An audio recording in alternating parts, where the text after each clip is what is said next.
sometimes, yeah, I mean, maybe it shouldn't be that way, but I think, at this point in where we're at in the world, I think it's more, we shouldn't be thinking about what shouldn't be. I think we should be striving for what should be, and doing what we can to be the people that we needed. And yeah, maybe that sucks, but that's just the nature of the world of as things change. I want to be the person that my 8-year-old self needed, right? I want to be that person that can communicate the confusion and communicate what I'm feeling and know the words and know the vocabulary and be like, this is what's up. And I want to be that person, so I'm gonna try to be that person, not for anyone else, but for 8-year-old me. And I think that's the feedback loop of what life is.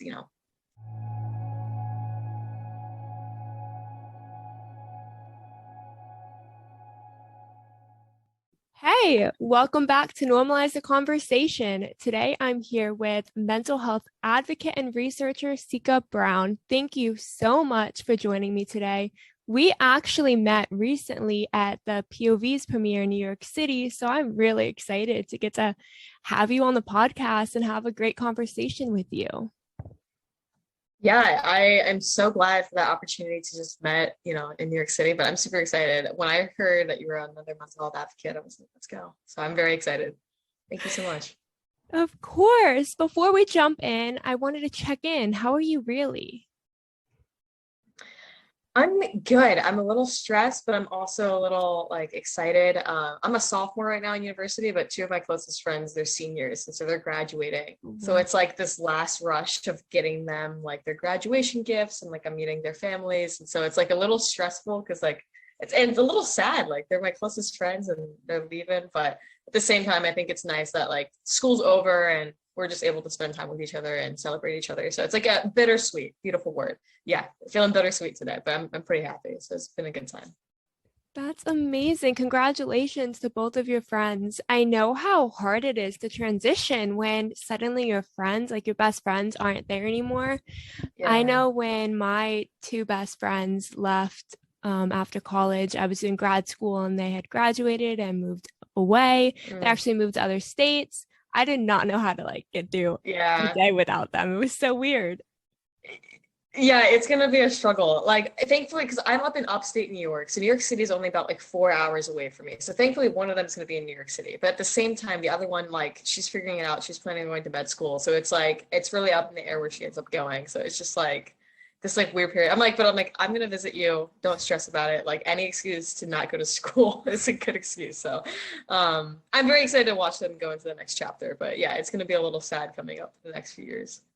Well, that is going to be a fun and heartbreaking and exciting journey. Yeah. But let's talk more Yeah, about absolutely. But you. it's gonna be good. Oh, Yeah. Yeah. No, it's been good. I think this past month and a half has been pretty difficult. Like actually someone in the community that I'm around died by suicide. And it was very like surprising. Obviously, I don't think anyone really expects it. Um, in the same time when that happened, I took a break from my work actually. So I've been working in my mental health organization for 5 years, and I haven't really done like an actual break. So I was like, I'm gonna take this break, and I think it was ended up being good timing to step away from my work and kind of have time to like process that grief. But I think in the grand scheme of things, I'm very excited to go back into my research um, and like the things that I've been doing with that. So it's been a difficult time, but I think I've done a good job like taking a break.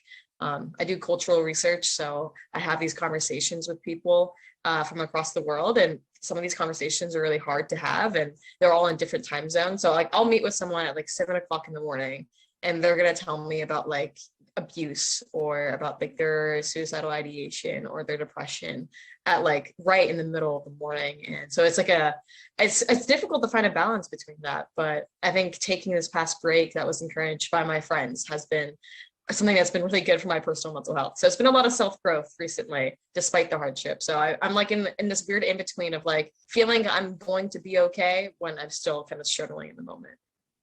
thank you for being so honest. I think a lot of people struggle to, especially as mental health advocates, to admit when they need a Yeah. break. I know for me Yeah. personally, it's so hard to be like, oh, I need to step back and admit that sometimes I'm having way too many deep and heartbreaking conversations back to back, and it's affecting me. Yeah. Yeah, I honestly didn't realize how much it would affect me, right? Because so the research I do, I interview people from different cultures, different backgrounds, and I hear about their experiences, how they talk about mental health, how do they define mental health, right?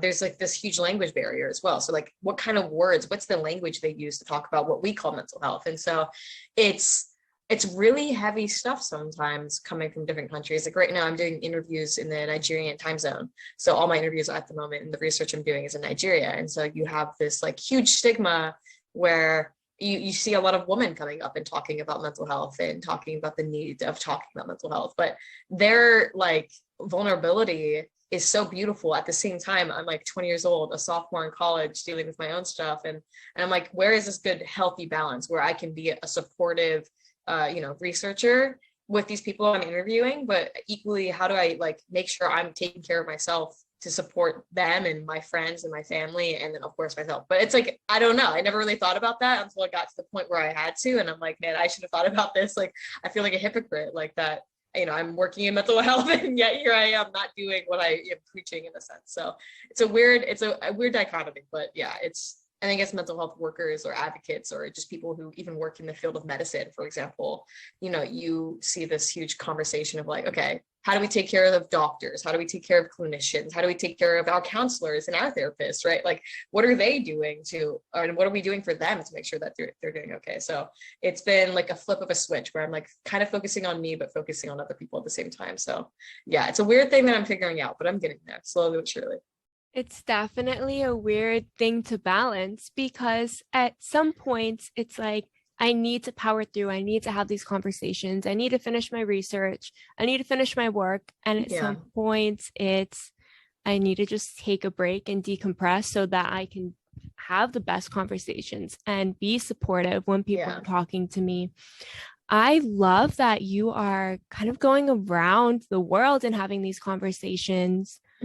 When I get to have people from different countries coming on the podcast, it is so interesting to me to see how different it is, right? In the Western culture, we're a lot more medication based versus in the Eastern culture, it's a lot more maybe meditation or herbs or just these different it's a lot of spirituality. Yeah, it's really interesting. So I'm half Japanese, and so my mom was born and raised in Japan, and my dad was born and raised in England, and they had me in the United States. So it's like this weird, even though like, England and like the US are very similar. My dad grew up in a military family, in a family that often traveled across Europe. And so it's like, there's also like mental health in different professions and settings, right? So it's like this really interesting experience growing up of just kind of the way my dad grew with mental health and how my mom saw mental health, especially because she is a very spiritual person. She's very like, she's always talking about giving respect to the things that we use. She's very delicate, but like respectful and life-giving to everything.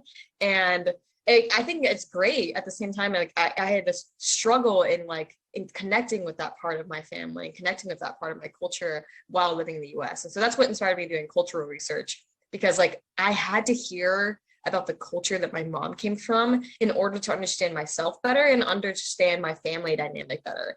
And I think there's this important thing, especially as we become more globalized with technology, the more we're able to have these Zoom conversations, especially post-COVID, like we need to have a good basis and understanding of what the cultures around the world looks like.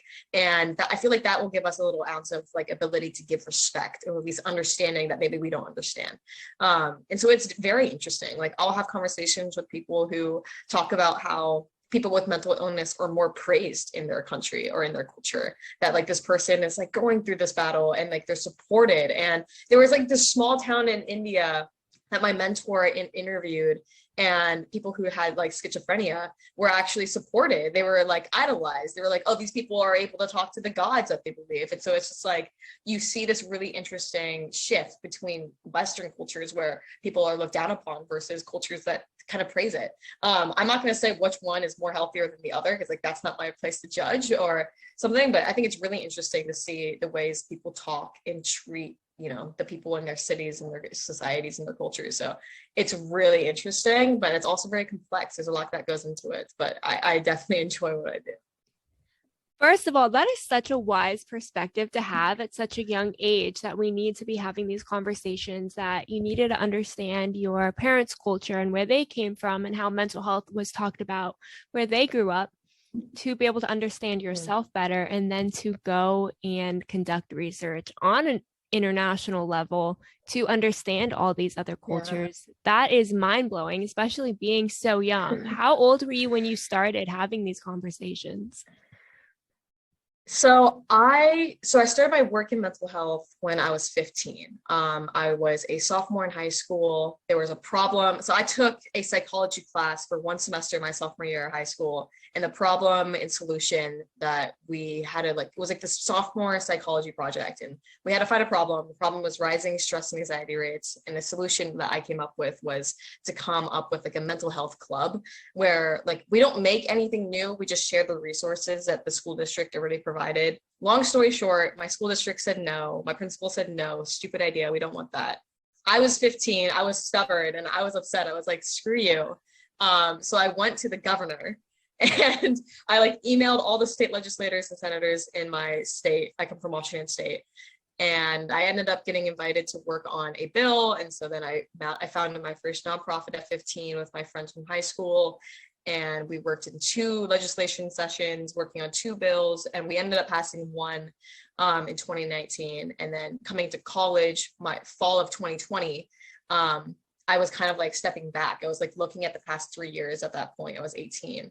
And I was like, I just spent the past 3 years working in policy and mental health. Like, sorry, my screen might have glitched a little bit. Anyways, I was like looking at myself. I was like, I had a friend that went to the Navy. So I was like, I have like my friends, they're in this club with me, in this nonprofit with me. And I'm not going to ask them to continue that as they go into the next chapter in their life. And I was reflecting and I ended up deciding that, okay, I might switch perspectives. I might go into research. I might go into like this cultural conversation. Again, like at that point, I was getting a lot closer to my mom. And I really want to understand where she was coming from. And so I had a lot, like during COVID, like during the pandemic, I had a lot of conversations with her, just like how she grew up and then the way that she grew up. And I think that gave me a lot of, I don't know, grace, and the grace I can give to her. And I was like, this is a conversation we need, not just like personally, one-to-one. This is a conversation we need to have globally. This is a conversation that we need to see globally. And that's kind of what inspired me. So I kind of started this next initiative of mine at like 19, and I'm 20 at the moment. And so it's been about a year, and I've been able to work with a lot of really cool people. October of 2020, I was on a panel with the ex-chief of health of UNICEF. His name is Stefan Peterson, and he's from Sweden. He is this really cool guy. He's worked in UNICEF and the WHO for years. And he just retired, and he invited me to work on another project with him. So I've been working with like Johns Hopkins University and the Karolinska Institute, which is a medical university in Sweden, on another research project around adolescent mental health globally. So I definitely dipped my toes into research and fell in love with it. And it's been a great ride ever since. But yeah, it's the research side of things. It's been about a year and a half, but the mental health field side of things has been about 5 years. So it's been a journey for sure. That is absolutely incredible. Going back to in high school, when they said no to just a mental health club providing resources or sharing resources, I was like, that's crazy.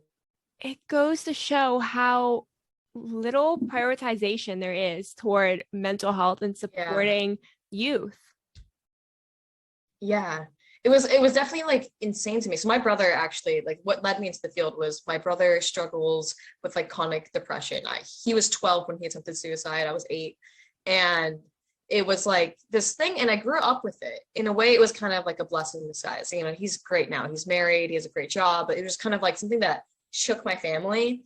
And I think my brother definitely took a lot of the weight on his shoulders. And I kind of grew up with his healing process, right? Like I grew up with him learning that his depression's okay. I grew up learning that like this is something that happens to people. And I was super young, and I was able to grow up with his healing process and be with him as he was going through that healing process. But that's why I was surprised coming into high school. Like I'm like, oh my gosh, like we're still lacking all these things that my brother needed. And I was shocked. And then I was even more shocked when they said no. But I think there's like this huge like stigma in the mental health field that we have to like force our way through to be heard. I don't think it has to be such an aggressive approach all the time. I was able to work with my school district. I was able to work with my principal, because if I forced my way through, that wouldn't change their own perspective, right? You can pass a bill, but that doesn't change the people who receive it. And I think what I was able to do is sit down with my principal, and I was able to have these conversations with her. And at the end of it, like, her and I be great friends. Like, I like talk to her and email her all the time. Like, this was like, a shift that we both had to learn through. And I was able to make this connection with her. So it took a 3-year process, but it's a process that we need to go down. I was definitely surprised when I was 15, but I was thankful when I graduated. I was just like, we were able to do a good difference. I was able to help this community, and she was able to help this community. And so now they do have a mental health resource club. And I'm like, it started off, with anger and being upset. And I think that's completely valid, but also like taking that anger and producing it and using it as fuel to make a connection, I think is a beautiful, beautiful way. And I was able to do that in high school. So I was very thankful. It is definitely a beautiful way. And to come from such a place of pain and to take that and use it to provide those resources or make those resources accessible that, like you said, your brother had needed, and that these conversations just weren't being had. But as an 8-year-old, after kind of finding out your brother had attempted suicide, what was that like for you? What were some of the thoughts going through your head? Yeah, I think it's kind of like one of those things. I was 8, I was very ignorant. I was a child, like I was a kid. My entire family, my entire life, my parents struggled with like substance abuse, drug abuse, alcohol abuse. My family struggled financially. We were, I come from a very low income family. My dad is the only one that has a job. And it was something that I didn't recognize that was like odd. I thought I didn't think anything about it. I was like, this is just what life is. And then when my brother attempted suicide, it wasn't like I was 8 and I had the vocabulary to explain what just happened. What the most frustrating emotion was confusion, because I didn't know what depression was. I didn't know what suicide was. And arguably, should an 8-year-old know what that is? I don't know. But like, I had no knowledge. I had no one to turn to. My dad was in jail at the time for like DUIs and drug abuse. And so I was very much alone. And I think it wasn't really much of the loneliness that was upsetting. It was the confusion. It was like, why is no one telling me what just happened, what I just witnessed? I think being young, it wasn't necessarily the hurt of the situation itself. It was the hurt of not understanding. And I think that is just more of an example of what happens when a kid has to witness life happening, like if a parent dies or if someone goes through something and the child's young, being honest with them despite their young age, I think is really important. I definitely wouldn't change anything about my life, but I always think like, if I become a mother and I have a kid and something happens, like I would want to be honest with them. I want to treat them and obviously in a way that's loving and supportive as a parent would be. But I don't think my parents or my brother even addressed that situation, like with the terms of suicide and depression, until maybe I was 16, 8 years later, after I kind of learned through it myself. Like I remember being in 7th grade and like learning about the term suicide and depression, and like, that's what it was. Like, it took me this long to learn what that was. Like, why did no one tell me what was going on? And I think there was a lot of hurt years after. Right. It was just kind of like a scar that just built up, and then you end up picking at it at one time and it kind of all flows back out again. So it was more of a healing process when I was much older. But as like 8 years old, I was just confused. I was just like, I don't know what's going on. And I never learned what was going on until I was much older. It makes sense to be confused when people aren't having those conversations. And like you said, should an 8-year-old know? In my opinion, that's one of the biggest questions that we're facing when it comes to youth mental health and youth mental health advocacy. Because what is age appropriate to talk about with the kid? Where is the line of scaring them and giving them that information and resources that they need to have the language to speak up, to have the language to support someone who may be struggling? Yeah. And I definitely think about that all the time now, the more I do my research. And it's like, I think it's one of those things, maybe it's not just preparing the children, but it's preparing the parents, right? It's preparing the teachers and the staff of elementary school age, groups. I think, how does a parent, like, I had to learn to give sympathy and grace to my mom. Like, how does a mother who immigrated from a different country that doesn't barely speak English and her husband's in jail. Like, how does a mother explain to her 8-year-old daughter, this like circumstance, like this thing? Like, as a parent, you're going through shock, right? As a parent, you're going through your own set of grief. And I had to give that down the line. I had to give her that grace down the line, because how does anyone deal with that situation when there's no resources to support either side? So I think it's like, there should be some good education, and education that should occur maybe even high school and middle school. But I think teaching people how to have these conversations in general will help people have these conversations when situations like that arise, right? Like, if my mom was able to talk about depression or just mental health in general with her friends back home, or just within normal day-to-day conversation, maybe it would have given her some substance to talk to me about it at one point. But I think it's less of like, the question of, should we be teaching our kids? I don't think anyone's being taught mental health, right? I don't think anyone's receiving good mental health education. So let's tackle that idea first. Let's tackle mental health education, put that into our schools, and then tackle the scenarios like my own, where you see young people like at the really young age of like 8 and 10 dealing with, this type of, problem. But I think it's important to secure just the future generations' understanding of mental health before we start picking, apart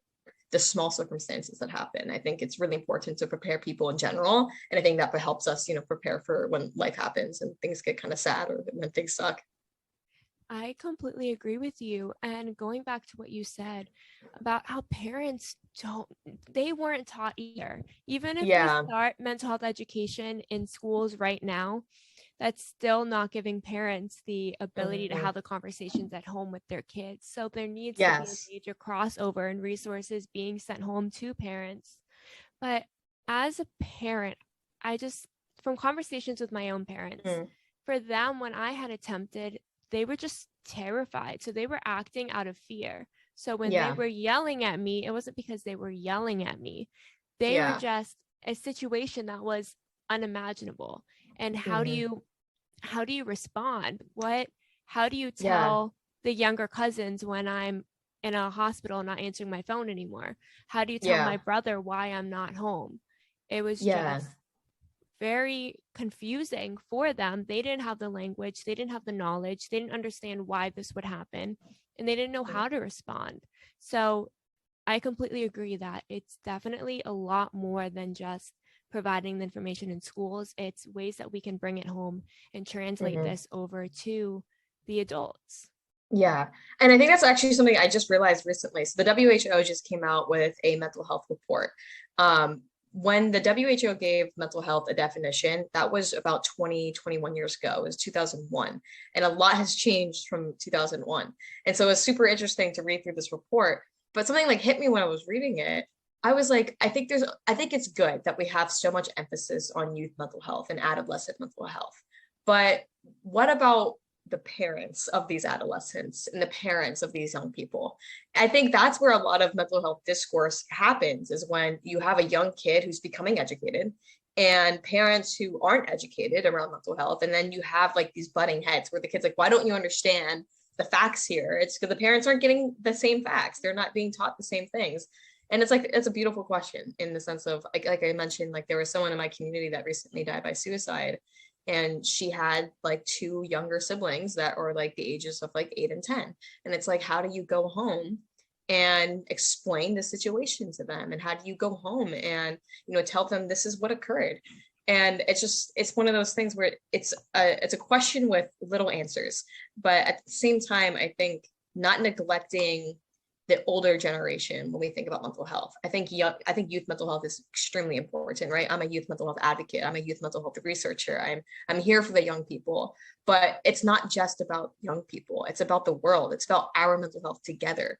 And there's a lot of things that affect young people's mental health. And I think recently, like again, in my research just a few days ago, it was like, I need to be talking to the parents of these individuals or the older generation to see how they view mental health. And I think the moment we start seeing how the older generations view mental health and how the younger generations view mental health, I think we'll start to see and understand why there's stigma, right? Why is there these things? My mom grew up in a post-World War II Japan. Like, she grew up with a country that was rebuilding itself. She grew up with her parents who came from World War II Japan. Like, that is the cultural background and historical background of her life. that is something I'm never going to understand. And I'm like, how am I supposed to tell her that she needs to hear about why I'm so stressed or why I'm so anxious, when this is the background that she has yet to heal from. And so like giving her the chance to talk through her own, trauma, her own, uncomfortability of just the things that she's been through, I think was a good, conversation to have with my mom. I felt like I started to see her as my mom, and I felt like she started to see me as her daughter. And then we finally had this good relationship. Yeah, I think the more I've done adolescent, mental health research, the more I've realized that we have such a great data pool now of young people, but with such a neglected data pool of the older generations. And that kind of shows, I think, when we have these conversations, that a lot of people just don't know how to talk about it. And not just young people, just people in general, just across the board. Exactly. First, I want to say I'm really sorry for your loss. Losing someone in your community to suicide is never easy, especially as a mental health advocate when you're fighting against it so hard and it still happens. But back to your point, it is, I think, very difficult from a youth perspective to see our parents as humans too. Yeah. We really want them to kind of step up and take our pain away and be there for us, and recognizing that they might not have the emotional capacity. And that doesn't mean that you're not loved or you're not important. And I think there's a lot of discord, like you said, in those conversations. And that's one thing that when I started my nonprofit, I was adamant about, was bridging that gap in communication. When I built the first workbook, there's an actual section in it that's meant to have a kid and a parent practice having a conversation together and practice making a plan, to follow up with each other, because it's not just a one-time conversation.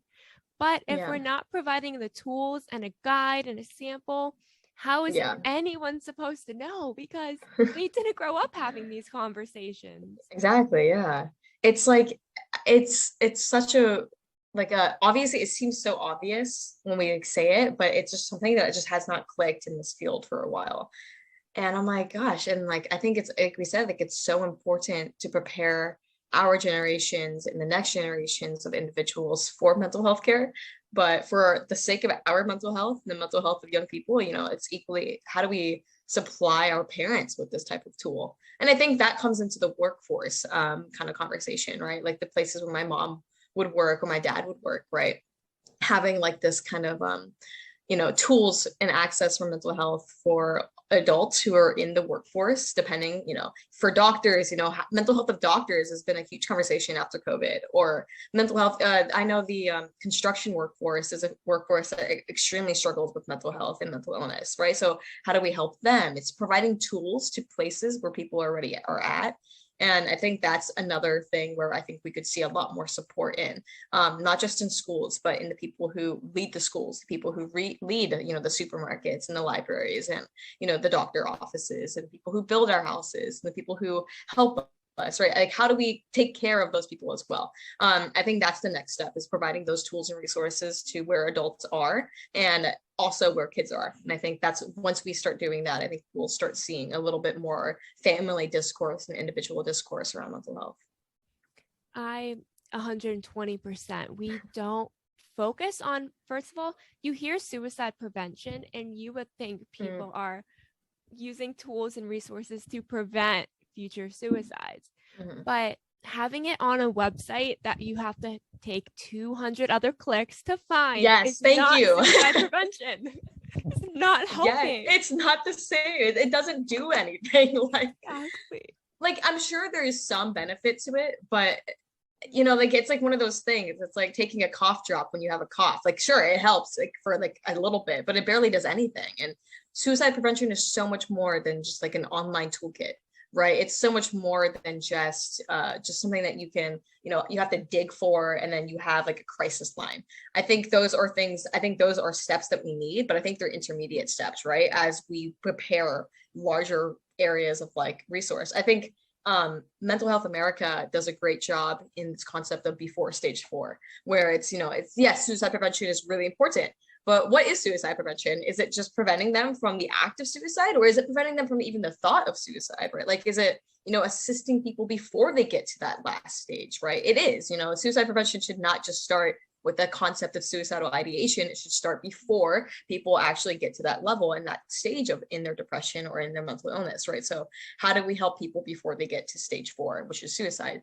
And I love that concept of assisting people, before they get a diagnosis, after they get a diagnosis, how to be there through that with them, through these stages, through, the difficulties. And how do we determine whether is this like a circumstantial thing, right? Let's say someone passes in the community, and people think about it, and this is like a developed depression, or is this a chronic disorder, right? So I think there is this, suicide prevention is a very broad term.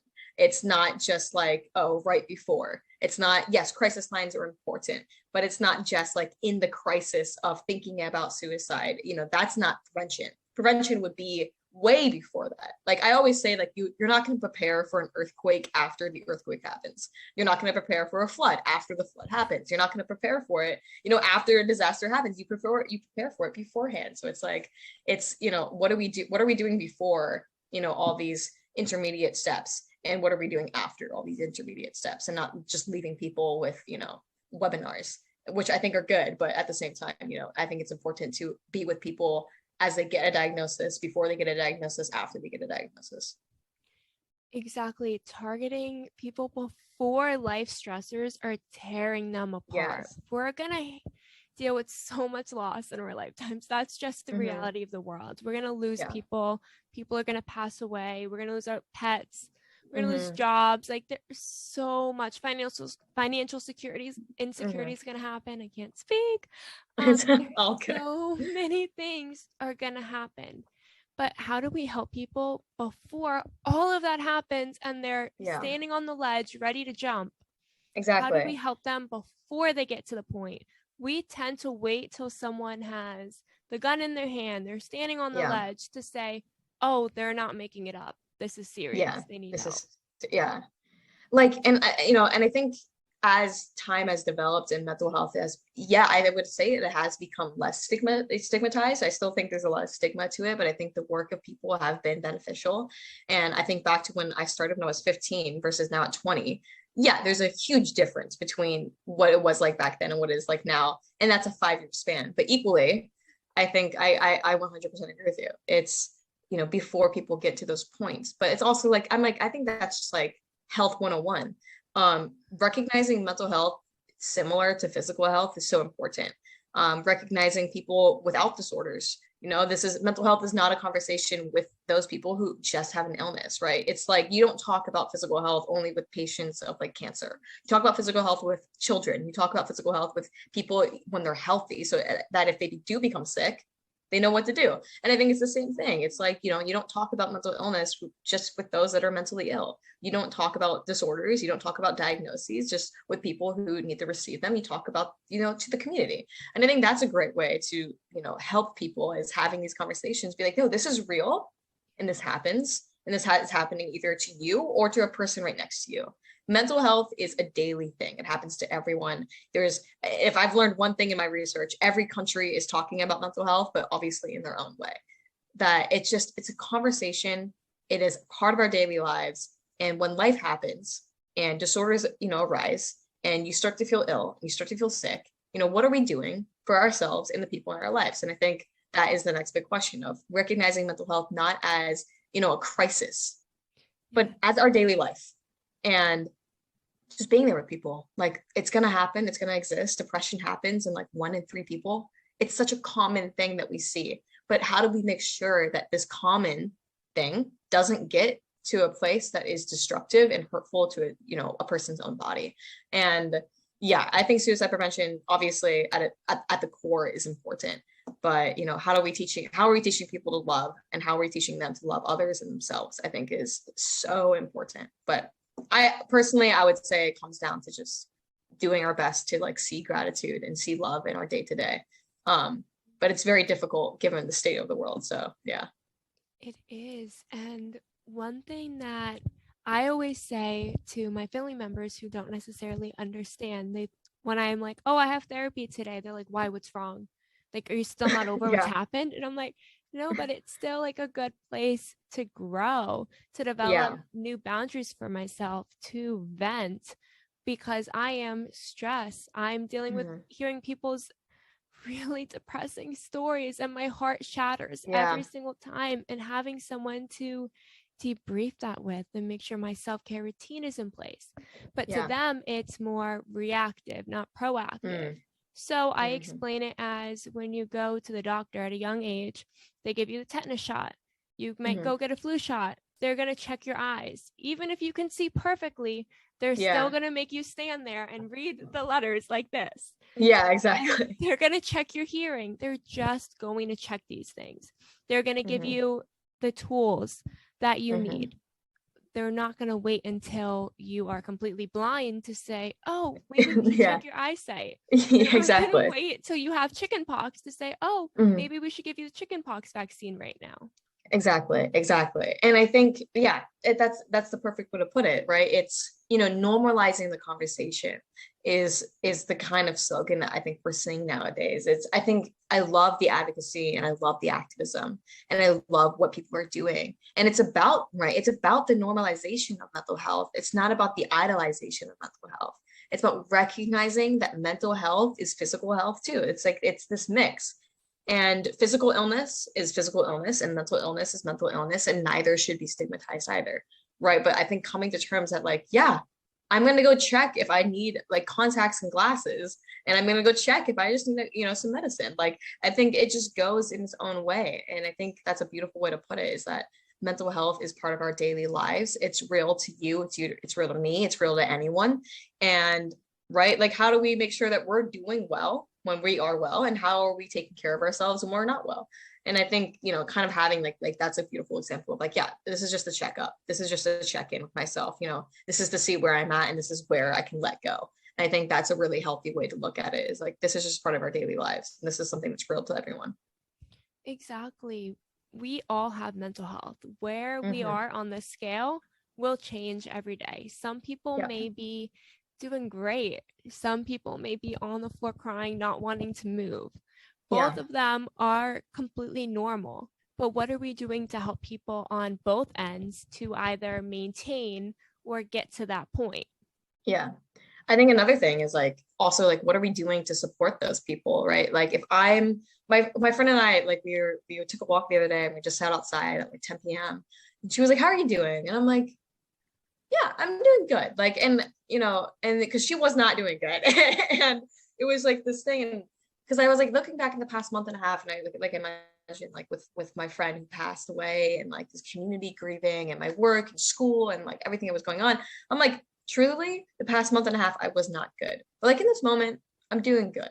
And I think recognizing, like, that was such a beautiful conversation of like, she's like, okay, how are you doing? I'm like, I think I'm doing good right now. She's like, okay, can I talk? Right? Like, you have this kind of, conversation that's like, okay, where are you at? Okay, cool. Like, do you have the capacity to hear me? And I think that's a beautiful thing that you see in a friendship, is that like, this mutual respect. Like, where are you? Where am I? Okay, cool. Like, let's continue. And I think, like that kind of self check-in with your friends or your family or even yourself is so important.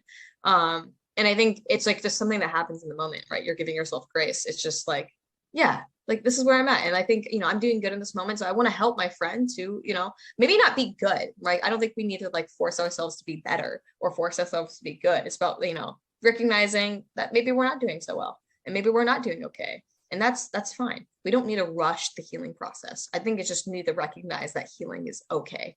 And it's a process more than it is to rush the process itself. I think it's just like, okay, like, we're checking in with each other. We're seeing where each other are at. There's nothing I can do to make my friend's life better than just listen and be there and just sit with her and just be like, yeah, this is life, and it's going to keep happening, but I'm here with you, and I'm here to walk this path of life with you. I can't solve, all these problems, but I can exist alongside you as you face life and as I face life. I think that's what friendship is. I think that's what family is. I think it's recognizing that illness can't just be taken out of a person. It's just with the person, and, recognizing that person is there, and recognizing that illness is just there with them. Like, it is what it is. And like, not seeing them for anything. It's just seeing them for the person that they are, not the attachments that they have. And just like, yeah, like, I'm here to walk life with you, no matter what's going on. And I think that's a beautiful way to like recognize mental health. It's like, yeah, like, it's like, you have a sprained ankle, I'll walk slower, like, it's just like, you're going through something, I'm here with you. I think keeping it simple, keeping it normal, and keeping it how it is such a beautiful blessing. not like making it like this serious, like hard, like thing. Like, those conversations are important, but like recognizing a person where they're at and being like, yeah, man, I'm here with you. I'm here with you all the way through. That, I think, is the most beautiful definition of love, because Mm. that's kind of like what a marriage vow is. In sickness and in Yeah. health, we're there. And I think that should translate among every relationship, that we're there for all of it. And we Yeah. might not have the words to support someone. We Mm-hmm. might not have the knowledge or the resources right there or the ability to save someone, but Yeah. we have a shoulder to cry on. Mm-hmm. We have someone just to sit there to listen. Yeah, And exactly. it's important to recognize that it's okay to not know, but it's also Mm-hmm. okay to just walk alongside them and be there and listen. Yeah. And I think that's like I think that's what we can do, as we're figuring out the resources, as we're figuring out the toolkits and the preventions and the tactics. I think that's what we can teach people to do internally. That's what we can do as people, as individuals. I think this is like a beautiful habit and, type of wellness that we can all practice across the slate is like, in my research, I love it. I love that it's research, but like in my opinion, it's not even research. It's just having a conversation with a person. It's just like this. It's just like, okay, like what's up? Like where you're at? Like, what is mental health to you? Where are you, like, how are you feeling? And I think there's such a beauty in listening. I think before we start going and jumping to solutions, I think sometimes we're not even hearing the problem, right? I think sometimes the problem is this rush to have a solution when what a person needs is just some ears to listen. I think listening is a virtue that we like skip over a lot. And I think that's what the basis of any relationship is. It's the relationship with yourself, right? How are you listening to yourself and your own needs? And then your relationship with your friends, how are you listening to them? Are they listening to you? Like, is this like a mutual thing? And then with your family or a significant other, like, is your partner listening to you? Are you listening to them? Or again, but like, it goes back to yourself too. Like, are you listening to yourself? Are you listening to what your body needs? Are you taking those breaks? Are you eating healthy? Are you doing what you need to do? And I think listening is like the core of having a relationship with anything or anyone. And if we skip over that, I think there's a lot of detriment to it. And I think as we figure out the next steps in prevention and toolkits and et cetera, I think listening is something that we can all strive to do a little bit more.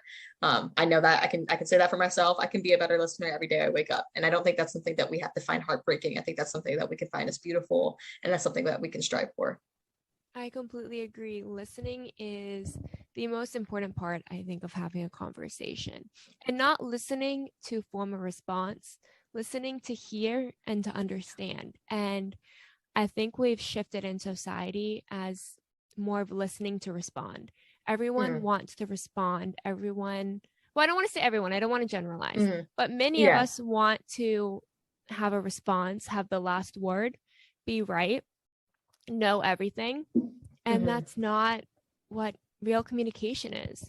Real communication is listening, trying to understand.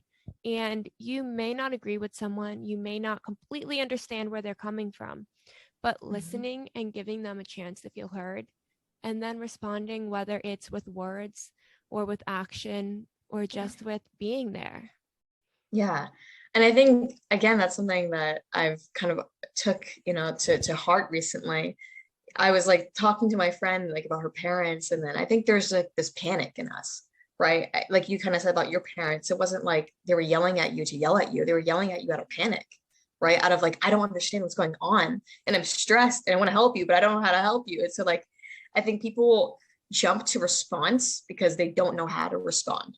And they want to just say anything they can say. They want to do anything they can do. But that's a little bit overwhelming for the other individual, right? Like, sometimes you don't need that response. Sometimes you don't need those things. Like all you needed was to like vomit your words. And then the other person in a panic doesn't know how to respond.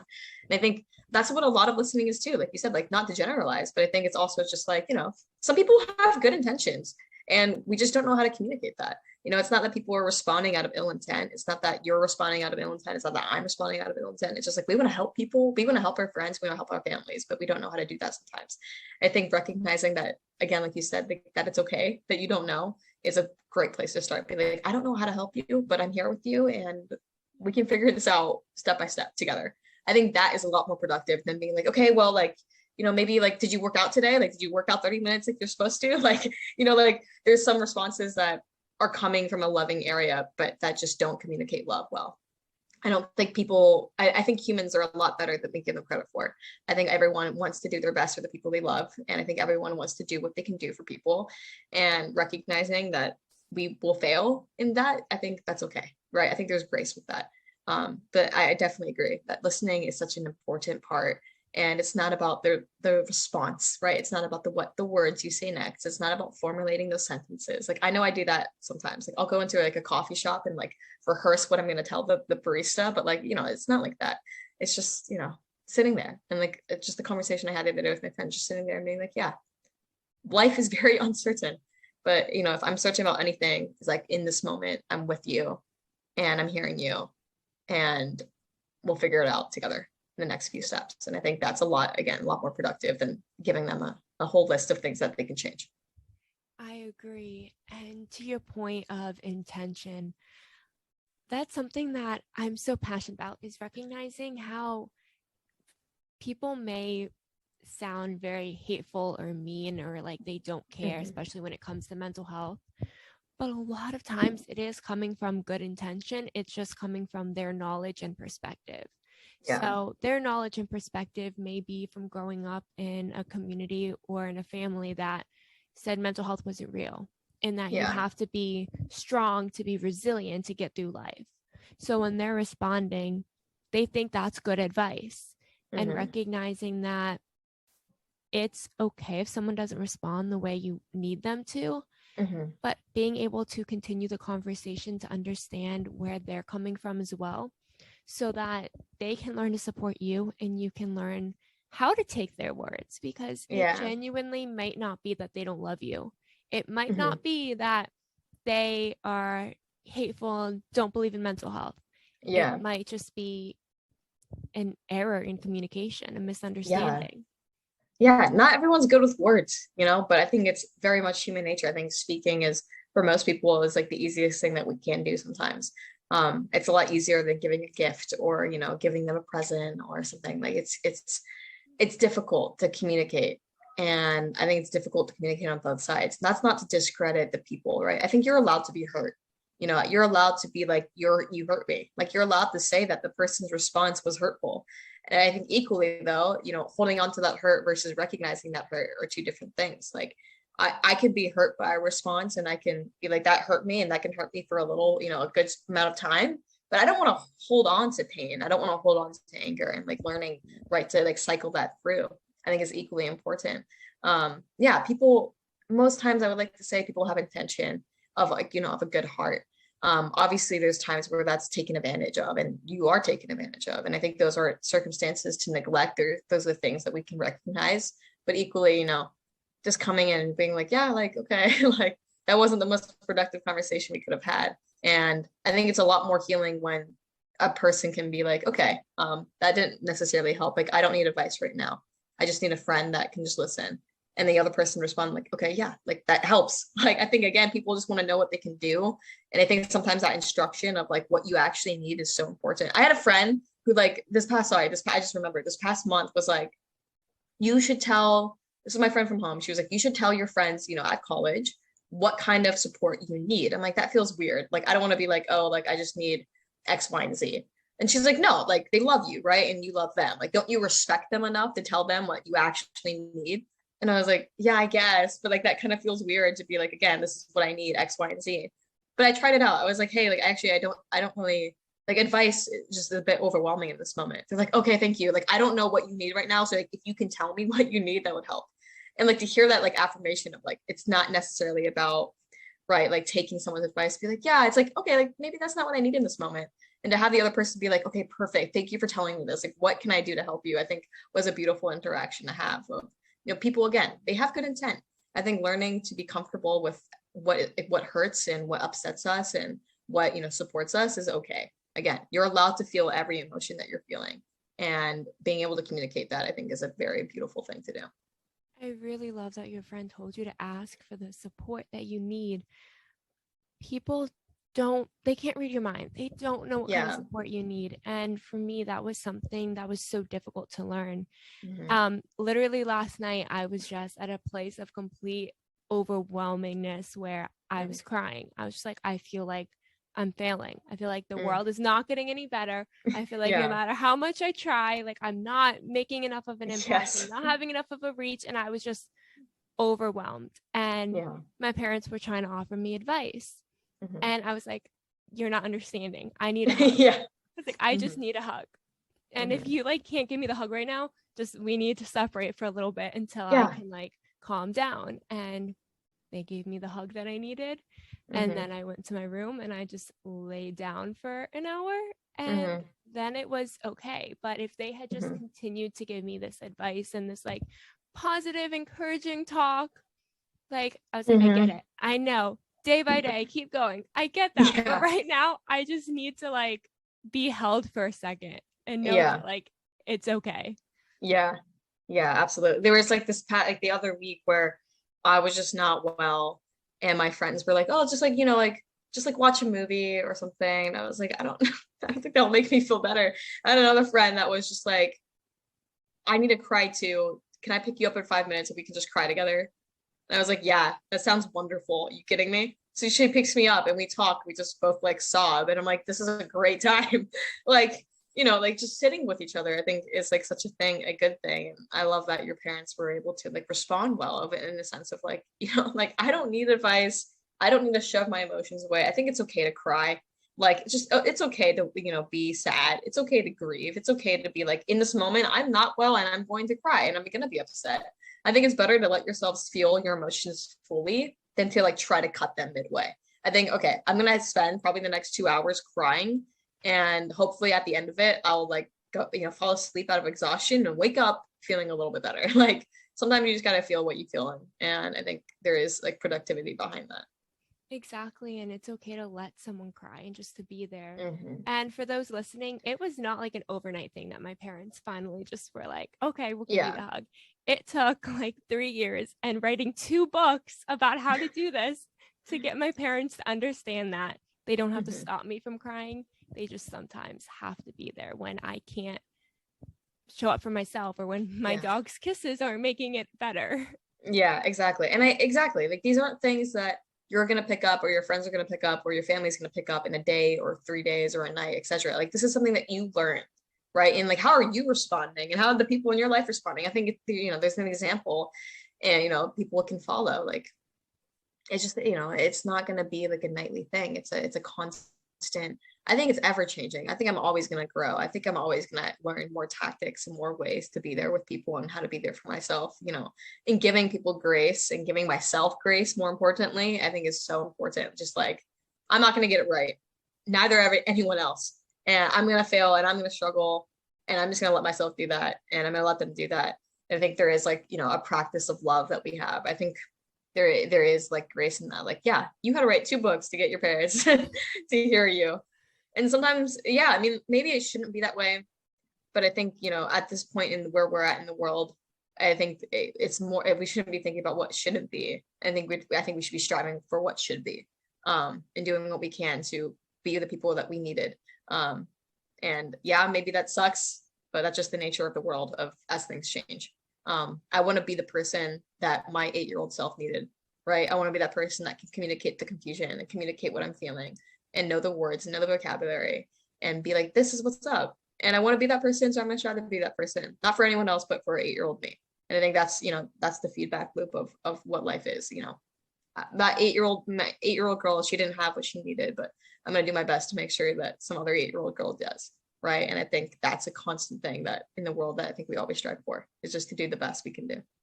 That is beautiful. And as humans, that's all we can do, the best that we can do. And what is, but knowing that there are things we can do to hopefully support ourselves and coming from a place of healing our inner child and being there and being what we always needed instead of trying to be everything for everyone else is a great place to start. Seika, you've been absolutely amazing today. Thank you so much for joining me. Thank you so much for having me. This was a beautiful conversation. It felt nice. I love this.